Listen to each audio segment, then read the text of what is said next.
Hi friends, welcome to my channel. Hi Dhulia. ఈరోజు మా ఇంట్లో చుక్కూర చికెన్. ఒక ఆనియన్, ఒక 2 పచ్చిమిరకాయలు, స్టవ్ ఆన్ చేసుకొని కళాయి పెట్టుకోండి. ఒక 5 స్పూన్స్ ఆయిల్ వేసుకొని నూనె వేడెక్కిన తర్వాత ఆనియన్, పచ్చిమిరకాయలు వేసుకోండి. ఆనియన్ మొత్తం మంచిగా గోల్డెన్ కలర్ వచ్చేదాకా వేగనిచ్చాలి. వేగిన తర్వాత అల్లం వెల్లుల్లి పేస్ట్ వేసుకోవాలి. అల్లం వెల్లుల్లి పేస్ట్ కూడా పచ్చివాసన పోయేదాకా మంచిగా వేగనిచ్చాలి. తర్వాత చికెన్ వేసుకోండి, 250 గ్రామ్స్.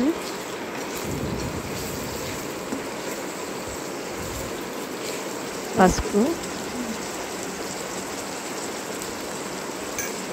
కల్లుప్పు,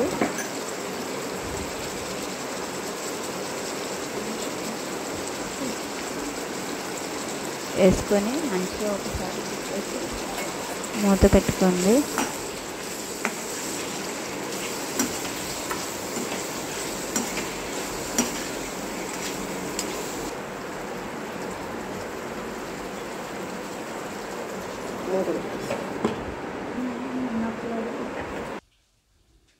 మంచిగా చికెన్ ఉడుకుతుంది.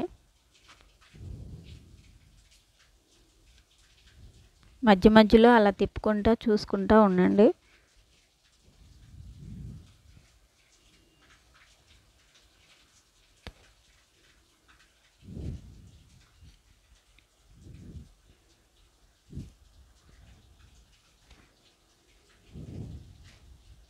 ఇలా కొంచెం డిఫరెంట్గా ట్రై చేస్తూ ఉండండి.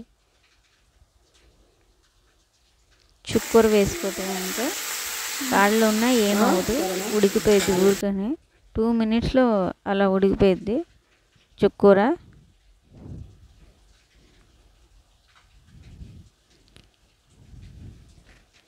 అలా అయిపోయిన తర్వాత కారం మీకు సరిపడా వేసుకోండి. మా స్పూన్ చిన్నగా ఉంది కాబట్టి మేము ఒక 5 దాకా వేసుకున్నాం. మీరు మీ స్పూన్ తగ్గట్టు మీరు తినేటట్టు స్పైసీ కావాలంటే ఎక్కువ వేసుకోండి, లేకపోతే తక్కువ వేసుకోండి.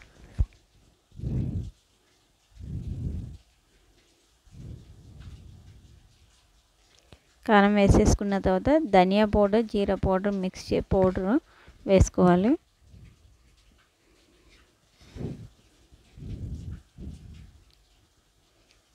తర్వాత గరం మసాలా ఒక స్పూన్లో హాఫ్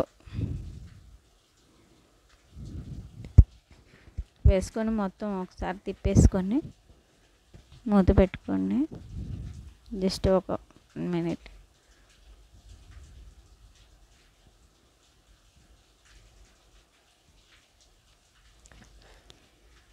బాగా అలా తిప్పేసి మూత పెట్టేసి ఒక 2 మినిట్స్ 5 మినిట్స్ అన్న ఉడకనిచ్చేసి కర్రీ రెడీ.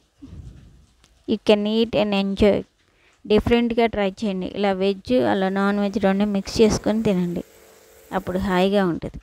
ఎంజాయ్. ప్లీజ్ మీరు కూడా ట్రై చేసి చెప్పండి ఎలా ఉందో.